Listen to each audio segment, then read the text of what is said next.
Mr. Sergeant of Arms, invite the members in the chamber and close the doors. I hereby declare the House of Representatives of the 113th General Assembly of the State of Tennessee now in session.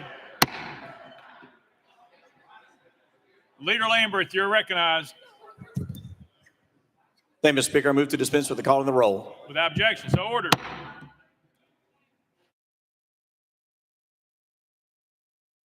Mr. Clerk. Mr. Speaker, we have a message from the Senate. Mr. Speaker, I'm directed to transmit to the House Senate Bill 2103. The Senate adopted the conference committee report and made it the action of the Senate.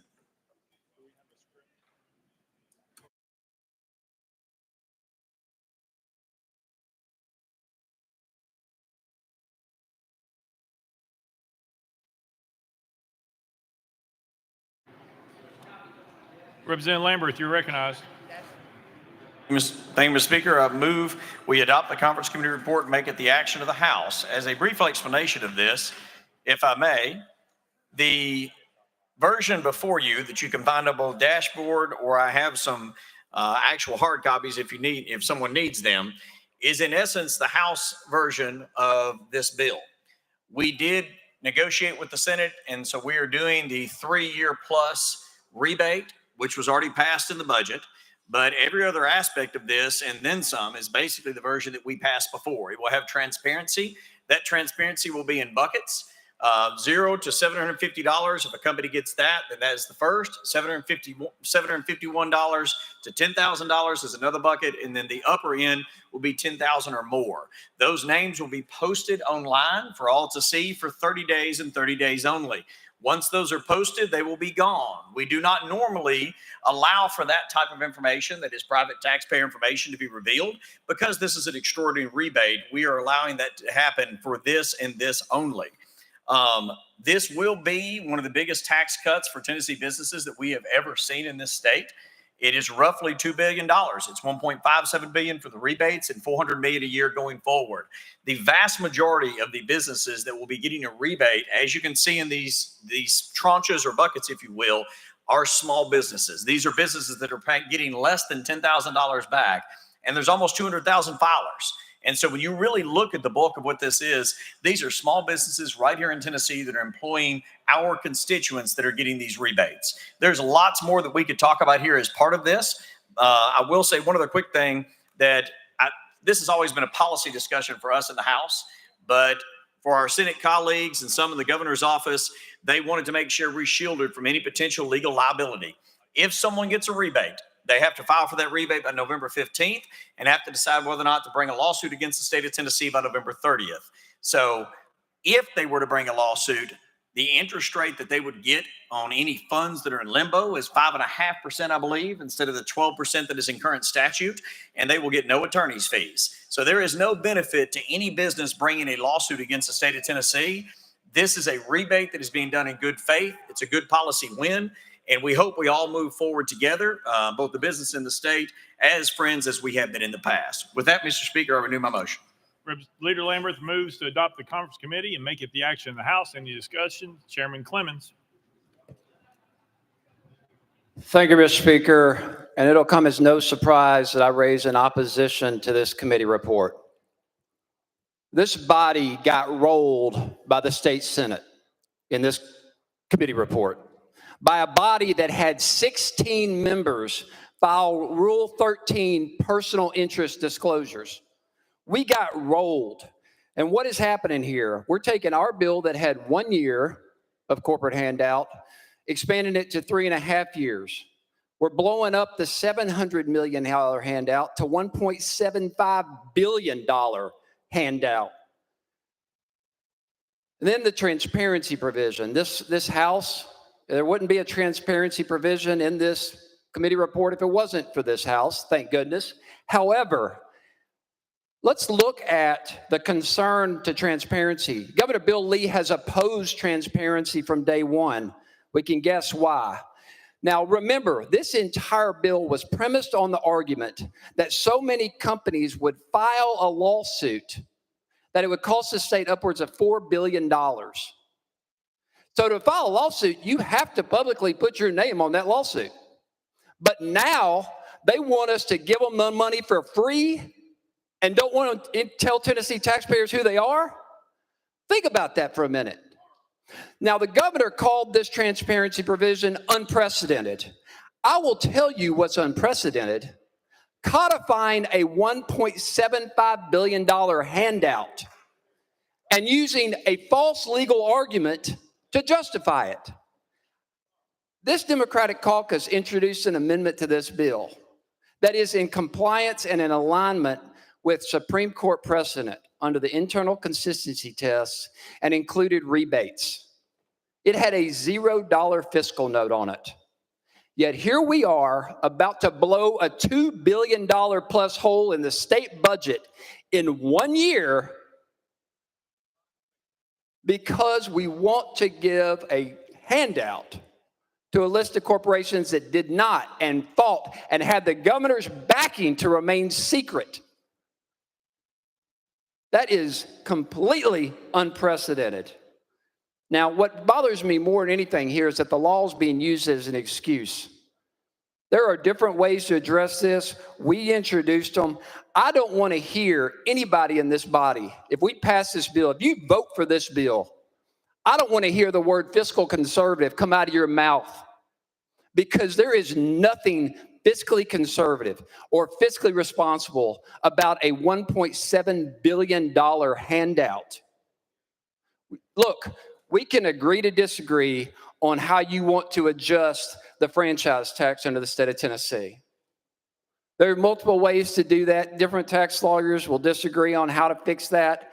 And if we need to do that to adjust, comply with the internal consistency test, fine.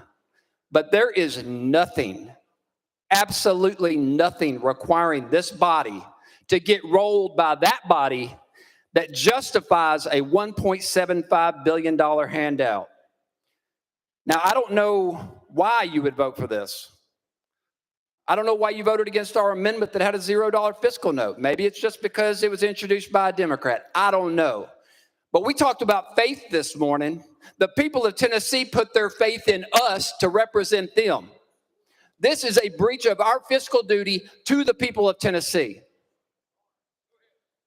I cannot justify this. You cannot justify this corporate handout. It's simply unprecedented.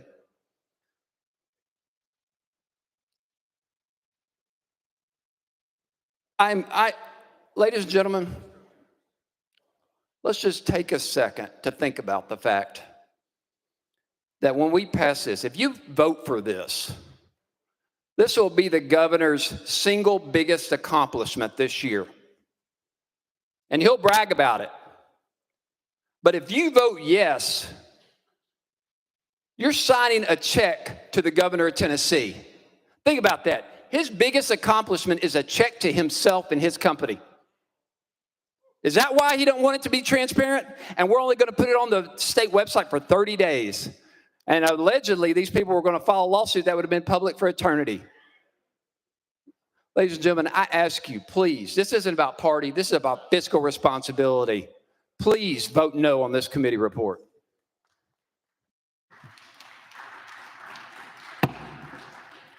Leader Lambert.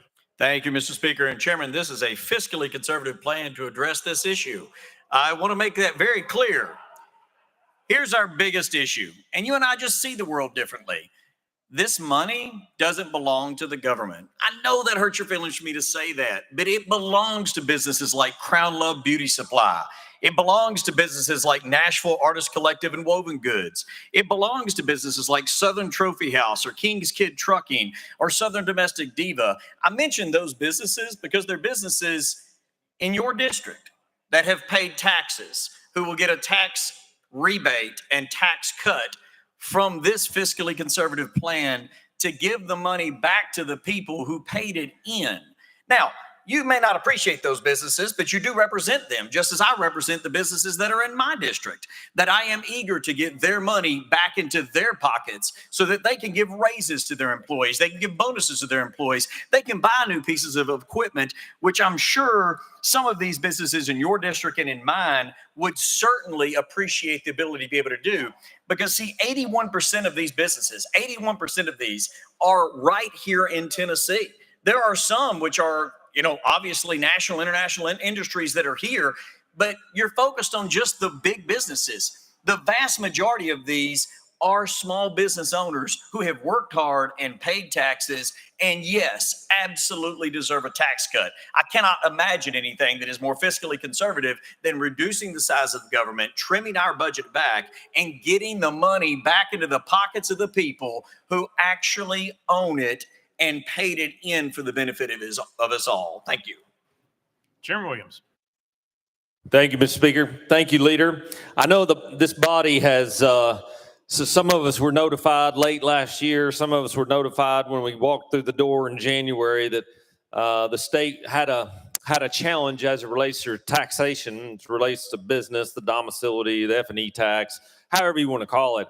The big challenge that we had before us is that somebody had really let the horse out of the stall, and we've been trying to get it back in ever since. So the truth is that we all can agree that a tax cut's not only necessary for the purposes that are before us today, but we have lost our competitive advantage as it relates to F&E tax with our surrounding states, and this tax cut does exactly that.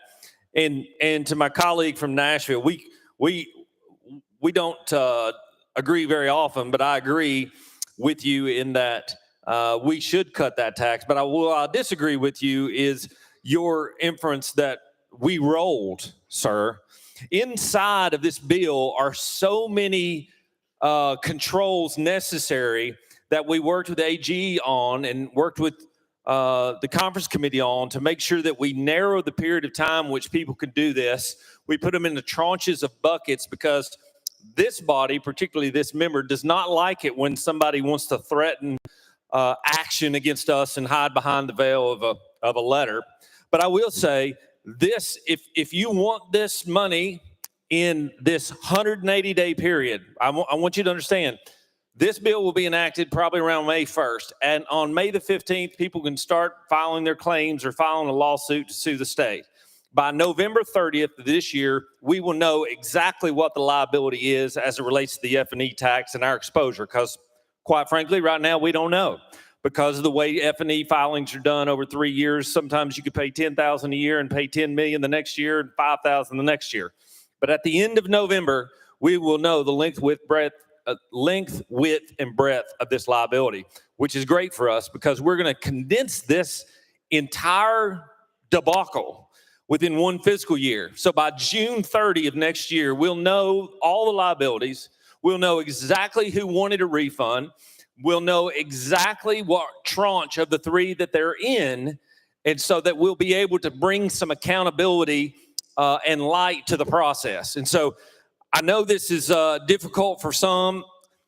For me, I didn't like the idea to start with, but I think as it relates to what we've done as far as the controls, we knew if we got the controls that we wanted in this bill right here today, that the duration of time wouldn't matter near as much as those controls do. And so, Leader, appreciate your hard work. Course passing, Gary, always stellar.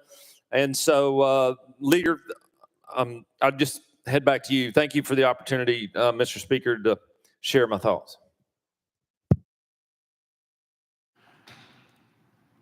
Representative Mitchell. Thank you, Mr. Speaker. You know, I hear that all this money is these businesses. Well, I'm looking at the state tax breakdown by tax. Sales and use tax is about $14 billion.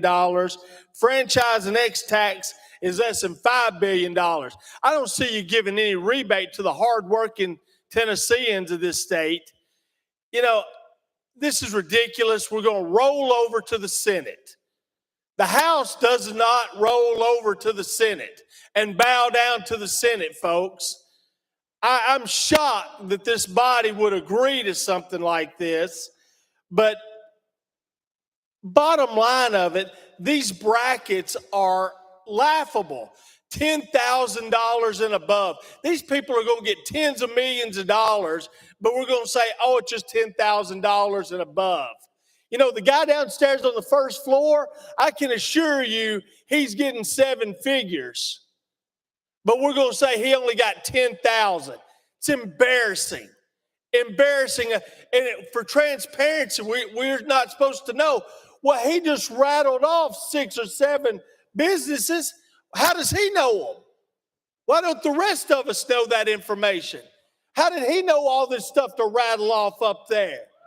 I'm a member just like him. Aren't you mad that he knows that information he does, and we don't get it? I mean, this is ridiculous that we're going to bow down to the Senate. We're going to do that. And another little part of the report, if a lawsuit's filed, guess where we're going to file it? Sumner County. Well, I have a problem with that because, we're paying in a whole lot more taxes in Davidson County than Sumner County. As I always say, we pay the light bill in this state.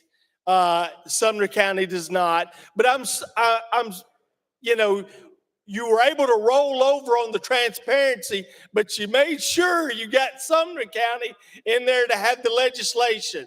The litigation. That's very great. That's awesome by you. But why are we doing this? Why are we abandoning the people of Tennessee, the taxpayers? For a majority of this money is going out of state. He's talking about raises and promotions for people. This money's going out of state. The AG is suing everybody in the nation. He's suing hedge funds. He's joining with other states to sue the federal government, but we're scared of a few little corporations. Our AG is scared of his shadow now. I mean, what is the problem, folks? I hear all the time we have legislation where we stand up and we're like, we'll see you in court. And, multiple members stand up there, bring it. We got the AG. Well, now we're going to run and hide. We're going to give away $1.5 billion and run and hide. Do you know how many roads in your district $1.5 billion will create, Do you know how many teachers you could hire for $1.5 billion? Do you know how many people you could put on health care with $1.5 billion? What are we doing here, folks? We're giving away $1.5 billion out of fear. This is the volunteer state. We don't tuck tail and run. We stand and fight. We don't bow down. But obviously we're going to bow down, and we're going to bow down in Sumner County. We're going to surrender in Sumner County. Is that where Appomattox Courthouse is now, in Sumner County? Was that a question? Hey, no, it was not. Okay, just checking. I got 37 more seconds to rant.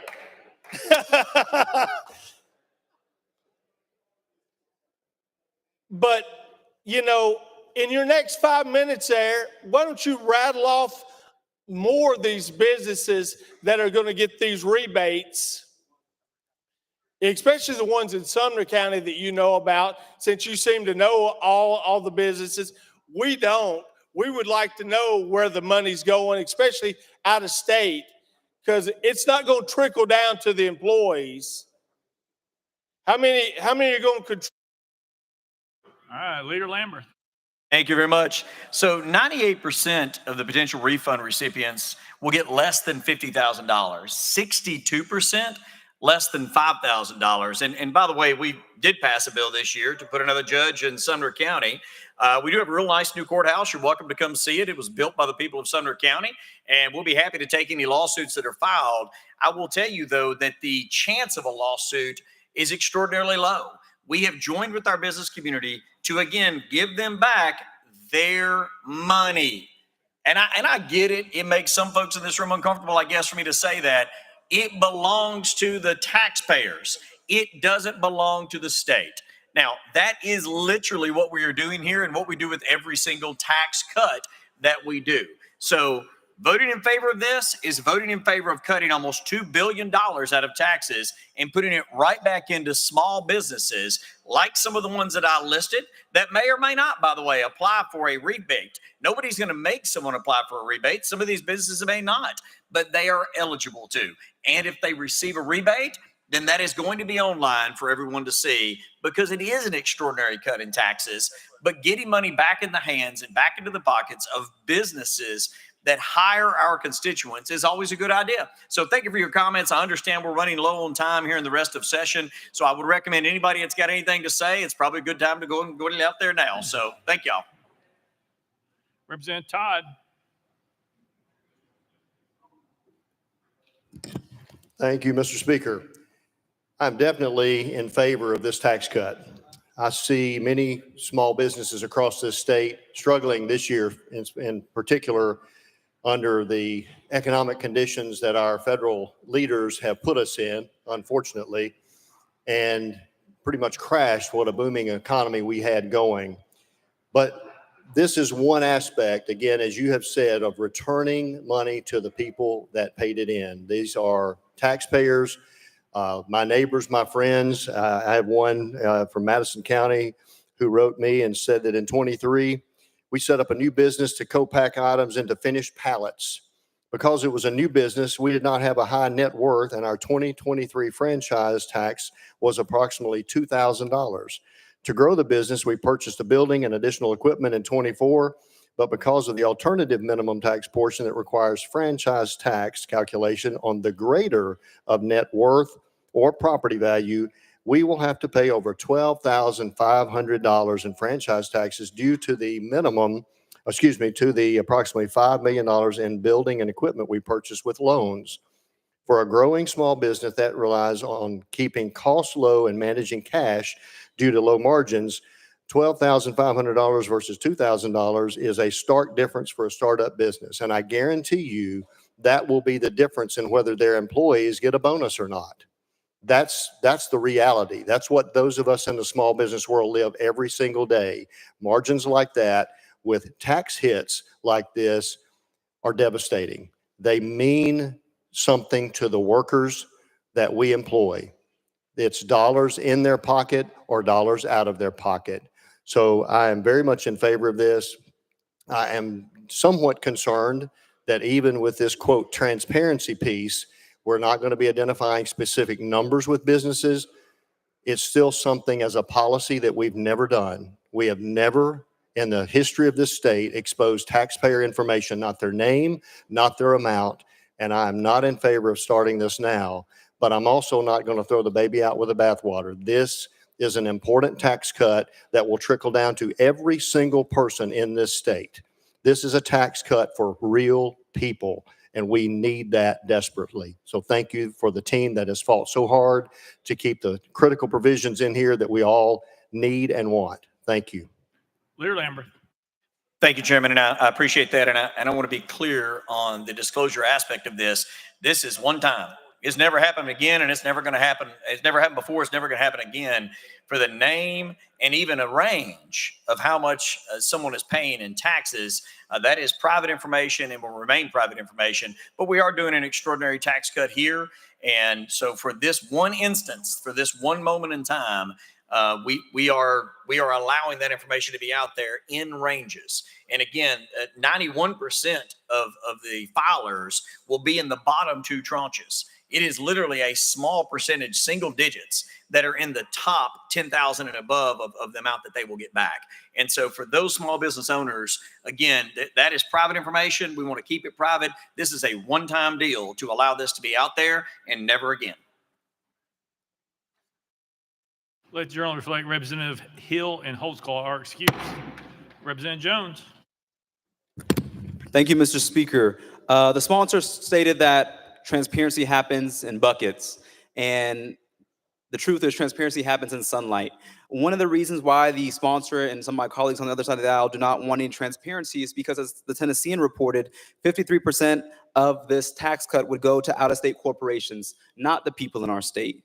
One of the reasons why the sponsor does not want to have transparency is because this General Assembly already gave businesses a record tax break just last year, and now we are on the cusp of passing an even larger corporate tax break.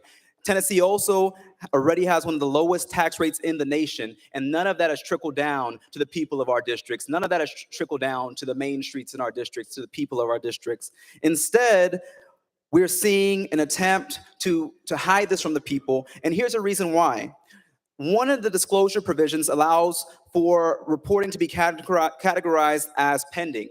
My question to the sponsor is that if the payment to this company is quote unquote still pending during their transparency window, will the public get the update once their claim has been resolved? Once we get past that window, will that pending amount be disclosed to the public? Representative Lamberth. Leader Lambert.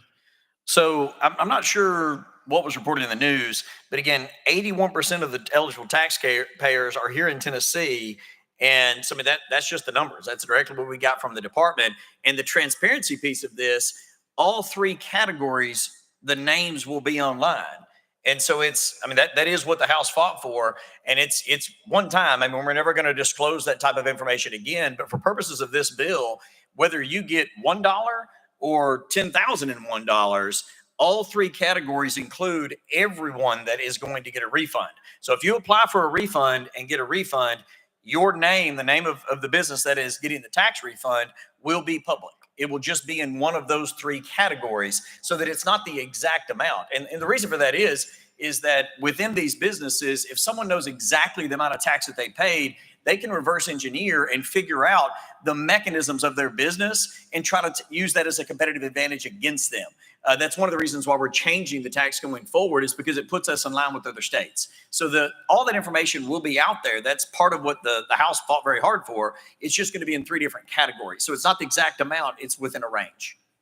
Representative Jones. Thank you. So again, so if they are marked as pending, that means that when that window closes, then we will not know the amount. And so this is an attempt to create these escape windows so we don't have to shine light on what's happening with this corporate tax cut, this regressive tax structure that will be left in place that will result in less revenues and less funding for our schools, for our healthcare, for public safety, for transportation, and other services that could cut costs and strengthen working families.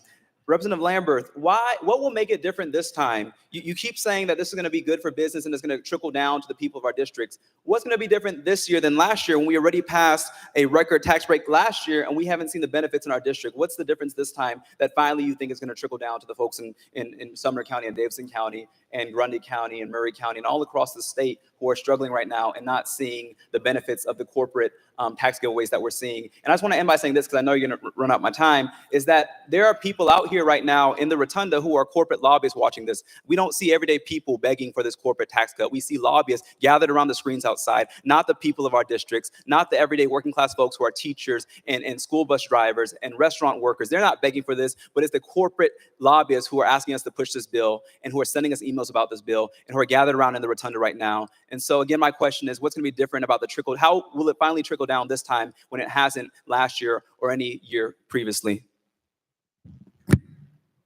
Leader Lambert.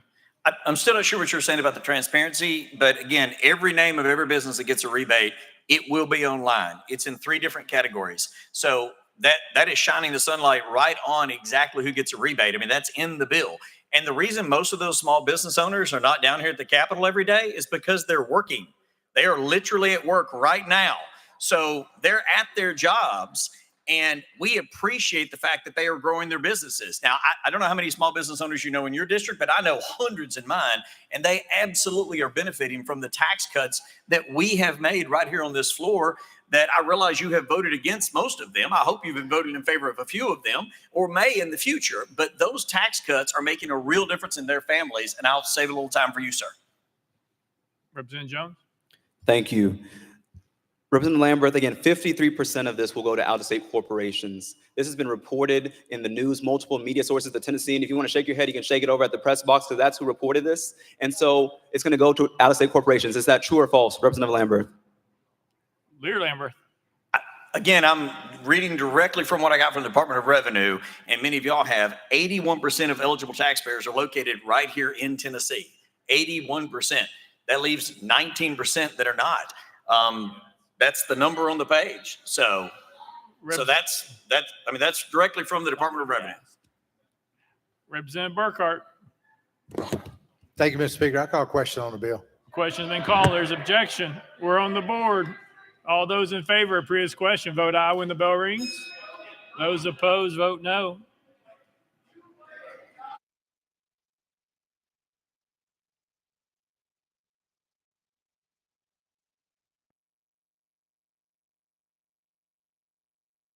Mr. Clerk, please take the vote. Aye, 68, 23 nays. Priya's question prevails. We are voting.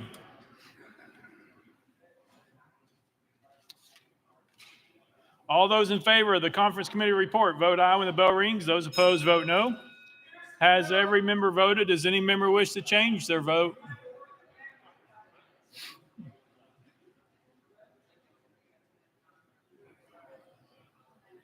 Mr. Clerk, could you send IT back to Representative Pearson's desk? It appears he has a problem. The buttons aren't working, apparently. Mr. Clerk, please take the vote. Aye, 69, 23 nays. The Conference Committee, having received a constitutional majority, I hereby declare adopted and made the action in the House without objection. The motion is reconsidered tabled.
Representative Ritchie. Mr. Clerk.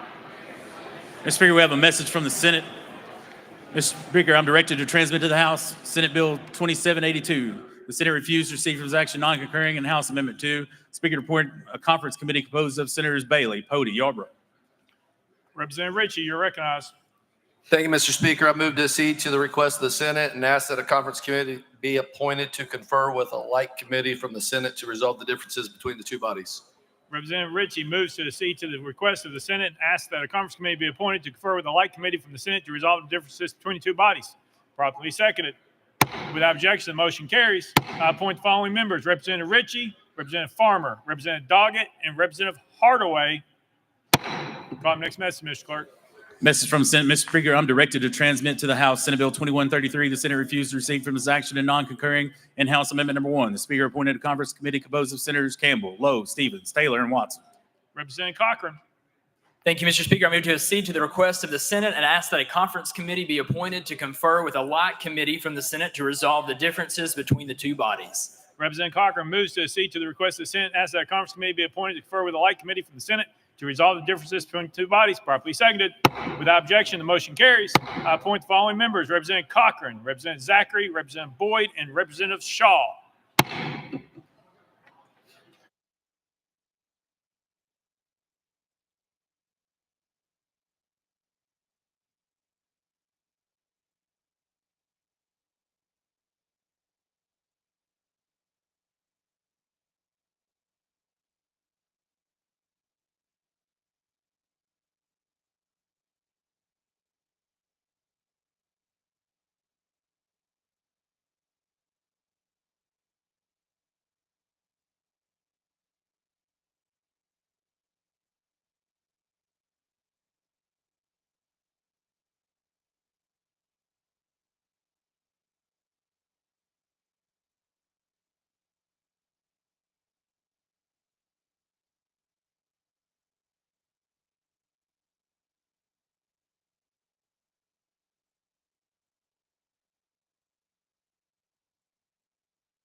Leader Lamberth. Thank you, Mr. Speaker. I move to take up House Consent Calendar number 2 at this time.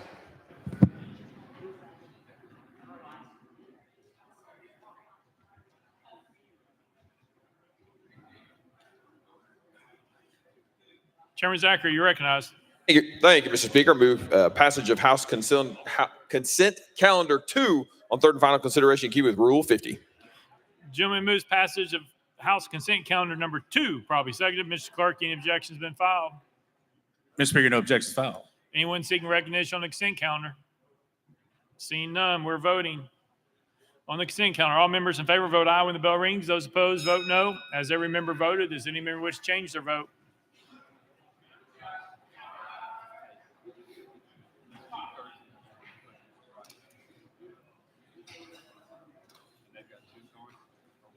Mr. Clerk, please take the vote. Ayes 90, no nays. Having received constitutional majority, I declare consent calendar passed without objection. Most reconsidered table.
Mr. Clerk.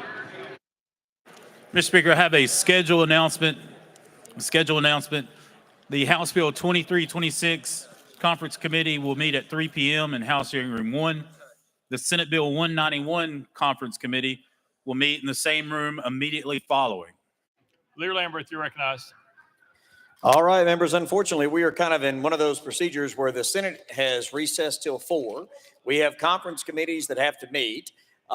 We're ready to move forward. We have business to handle, but we're in a waiting game with the Senate. They thought they were waiting on us. We moved quicker. Now we're waiting on them. So with that, I move that we stand in recess until 4 p.m. today. Please be back in the chamber exactly at 4. Without objection, recess till 4 p.m.